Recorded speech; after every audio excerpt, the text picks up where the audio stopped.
కొణిదెల పవన్ కళ్యాణ్ అమ్మ కడుపున ఆఖరివాడిగా పుట్టిన అందరికీ మంచి చేయాలి, మేలు జరగాలి అనే విషయంలో ముందువాడుగా ఉంటాడు. తన గురించి కంటే జనం గురించి ఎక్కువగా ఆలోచించే మనస్తత్వం నా తమ్ముడు కళ్యాణ్ బాబుది. ఎవరైనా అధికారంలోకి వచ్చాక ప్రజలకు ఏదైనా చేయాలనుకుంటారు.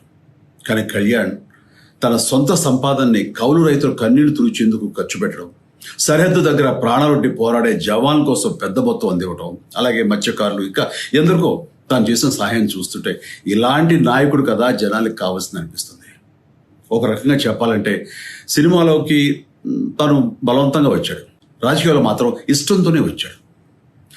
ఏ తల్లికైనా తన కొడుకు కష్టపడుతుంటే గుండె తరుక్కుపోతుంది. అలాగే ఏ అన్నకైనా తన తమ్ముడు అనవసరంగా మాటలు పడుతుంటే బాధ వేస్తుంది. అలా బాధపడుతున్న నా తల్లికి ఈ అన్నయ్యగా ఒక మాట చెప్పాను. నీ కొడుకు ఎంతోమంది తల్లుల కోసం, వాళ్ళ బిడ్డల భవిష్యత్తు కోసం చేసే యుద్ధం అమ్మా ఇది.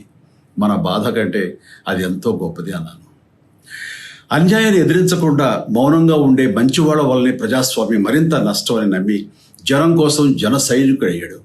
తాను బలంగా నమ్మిన సిద్ధాంతం కోసం తన జీవితం రాజకీయాల్లోకి అంకితం చేసిన శక్తిశాలి పవన్ కళ్యాణ్. ప్రజల కోసం, రాష్ట్ర భవిష్యత్తు కోసం ఆ శక్తిని వినియోగించాలి అంటే చట్టసభలో అతని గొంతు మనం వినాలి. జనమే జయను నమ్మే జనసేనాని ఏమి చేయగలడో చూడాలంటే మీరు పిఠాపురం ప్రజలు కళ్యాణ్ని గెలిపించాలి. మీకు సేవకుడుగా, సైనికుడుగా అండగా నిలబడతాడు. మీకోసం ఏమైనా సరే కలబడతాడు, మీ కళ నిజం చేస్తాడు.